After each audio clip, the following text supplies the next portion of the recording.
Hello everybody, and welcome back to another episode of Dinosaur Island. Let's get into it, and also there's going to be a few new characters, so let's go. This is Strack. He's a Styracosaurus.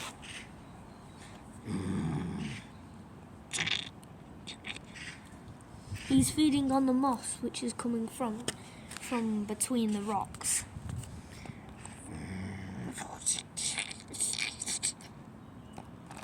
He isn't really doing much, but soon he will be doing something, and that something is fighting. A few meters away is a Carcharodontosaurus, an angry male to be more specific.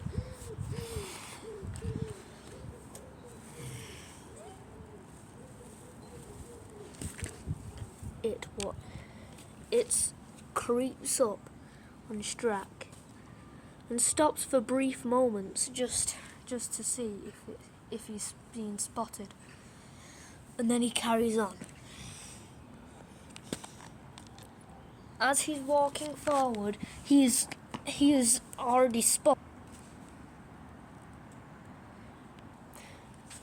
A male Carcharodontosaurus, an angry one, is currently stalking Strack. This is his territory right now. This Carcharodontosaurus drove out anubis from these lands, and that is an impressive feat.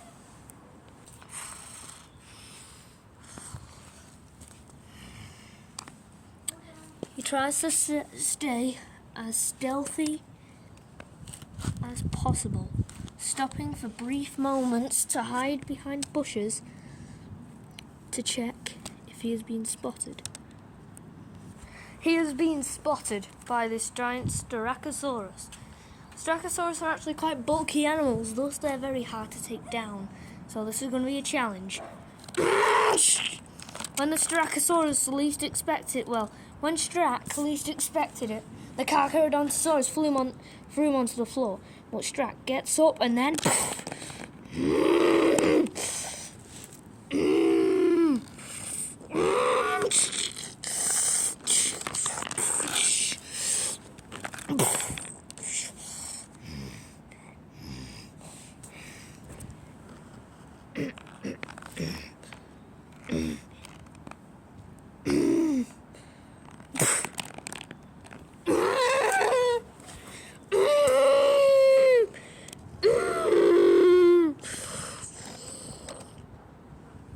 he slowly gets up, but then he's knocked on the floor again. If we can see that there's a bit of red on his ankle, and that is because his ankle has been destroyed by Strack's massive shield.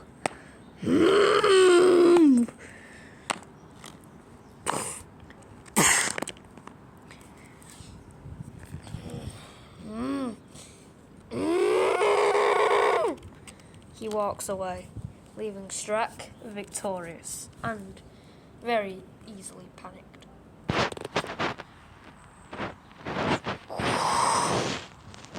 What was that? Ah, I know who it is. Gliding across the skies is Frost, the male Microraptor. He is currently sat on a giant cliff, and he is about to get ready to glide.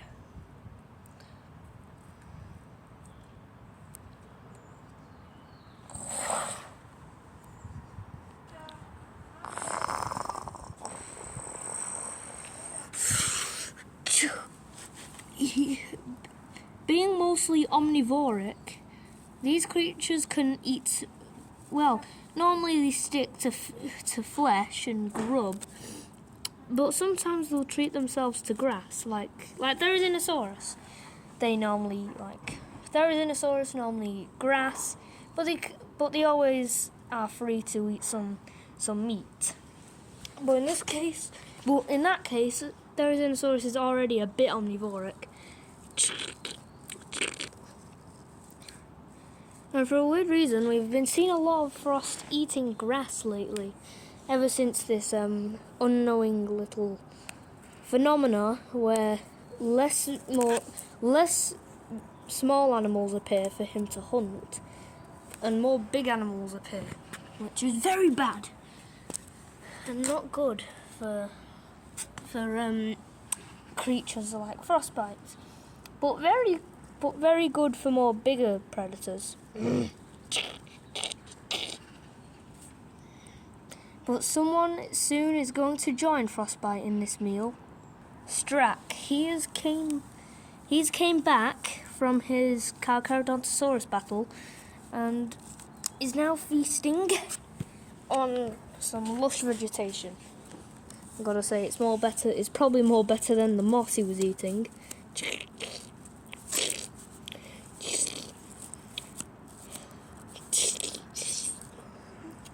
There's not been that much sign of water lately, sadly, and that's very sad because now not that many ponds are seen anymore, or heck, even creeks aren't seen. So it's really affecting the animals.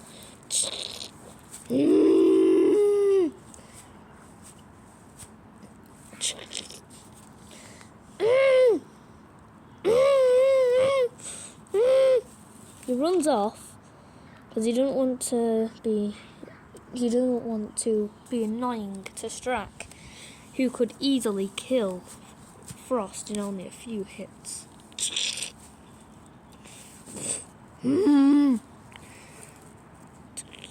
If the name Strack sounds quite familiar, well, it is. The reason why, this is the same Styracosaurus from Bioniclesaurus's series. Sorry about that. Yes, he looks quite alike with his father. Well, when he used to look like this.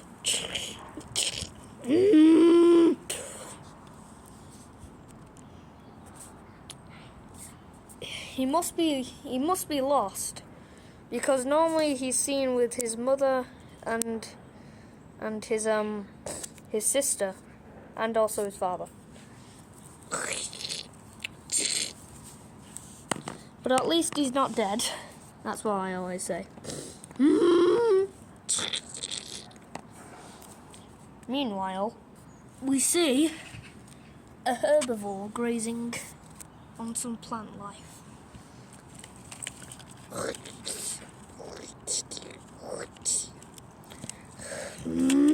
Oh, he's fallen over.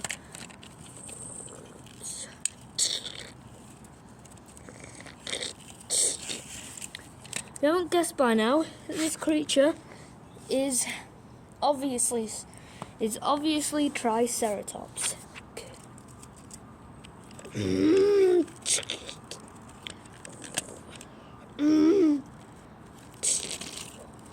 He's grazing on some plant life, but he hears something in the distance drop.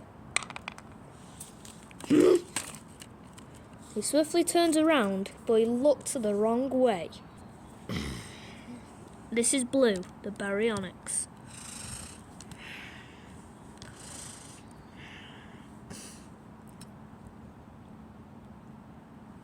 And he is hungry.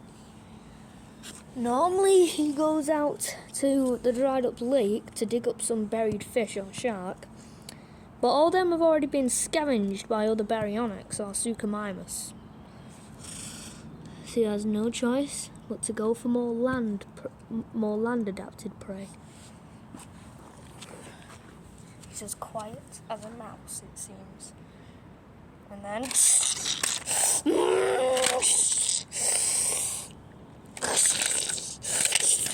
he rags the Triceratops around by the throat. But then, all of a sudden,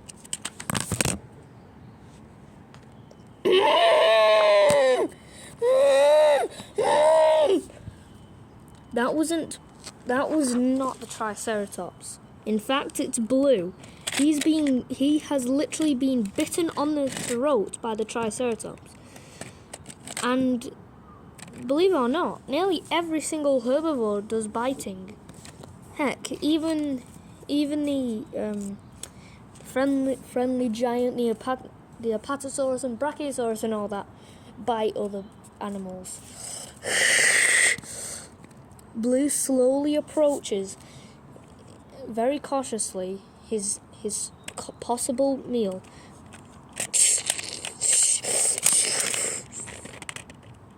Cautiously and slowly was the wrong idea. Now he's on the floor in pain and walks away.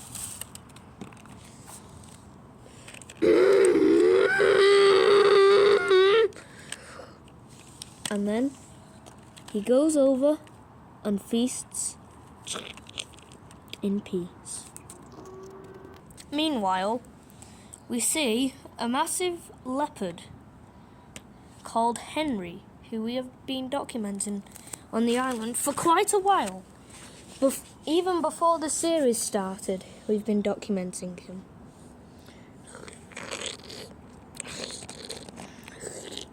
Like the rhinoceros, he is also supersized. He has grown nearly the same.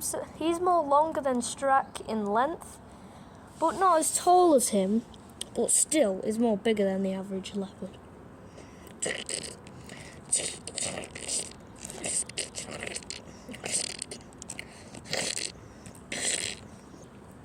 This is a rotting carcass, and if it looks familiar, then you're probably correct.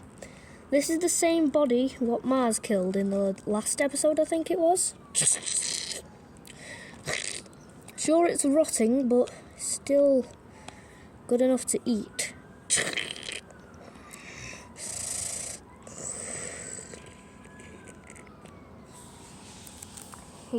As he walks away, something scares him off. The creatures that scared off Henry was Anubis, Mars, and Patch. Wait, Patch? Yes, Patch. He's been working together with Anubis and Mars for quite a while now. In fact, Mars, when he was lost and he was all alone, he met Patch and they were both very struggling to find food. So they decided to work together for a long time. And now that Mars is reunited with his father, it's sort of like a whole little mini pack. And the reason why they're here, it's because they want to take back the desert. It may sound, well, not desert, well, rocklands, from the Carcharodontosaurus, who now has a broken ankle. And the reason why they want to take back the rocklands is because there's a lot more, there's prey which they can easily catch. While in the plains there's way too many deadly herbivores and carnivores.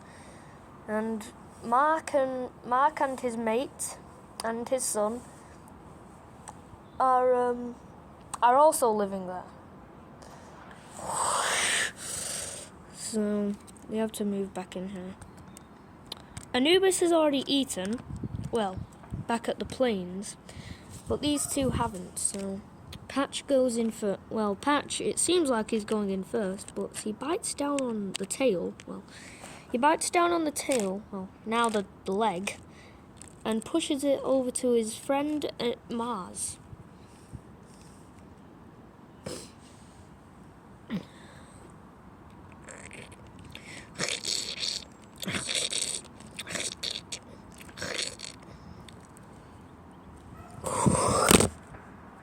A few minutes later, the whole entire carcass is gone, and the team are now asleep. But they won't be asleep for that long, because in the distance is a still strong but badly wounded Carcharodontosaurus, and he has recognized Anubis straight away, and the reason why and how these two know each other. Remember last episode when Anubis murdered that other Carcharodontosaurus? Well, you see, that was his son, who is fully grown, and they were working together. And his son seen all of it, and when we left it off at the end, I'm so sorry we didn't catch this footage, but this Carcharodontosaurus charged at Anubis and then had a fight with Anubis. With literally no hesitation, he charges.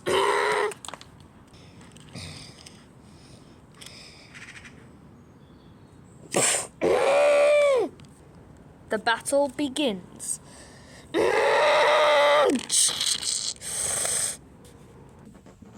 Oh, it's still recording. Just ignore this, please.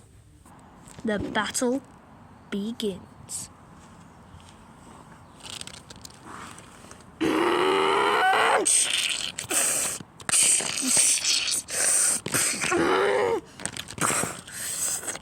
Anubis has been toppled over, but he gets back up and rams the Carcharodontosaurus into the camera.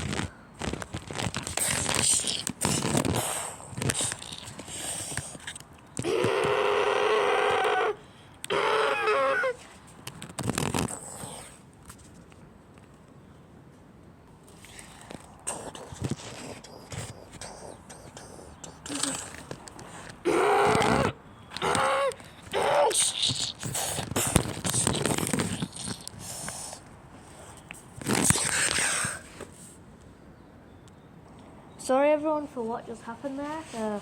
Camera just fell, so just hopefully we can cut that out of the video.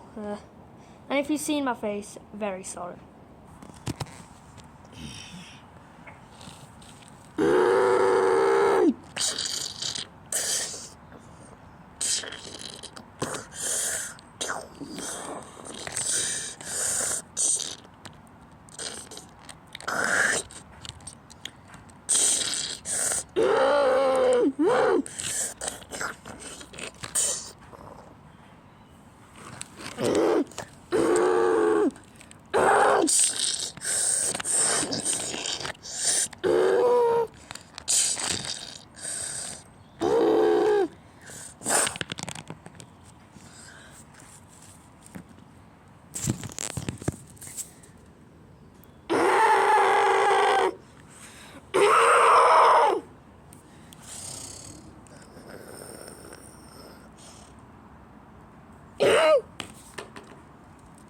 He missed the jump, but Mars's plan wasn't to tackle him.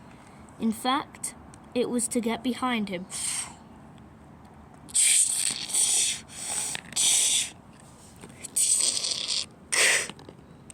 If you're wondering what that crack sound was, I'll show you. One of his spikes were completely snapped off by Mars, and the other two by Anubis. He runs away in embarrassment and fear and pain. Thank you guys so much for watching, and make sure to pop in tomorrow, well, after school, tomorrow in 6 hours. Alright, I'll see you tomorrow to watch another awesome video of Dinosaur Island, or Truth or Dare. Subscribe if you think Henry will live for at least 3 episodes. Da da da da da da da da da da da da da da da Dinosaur Island, yeah!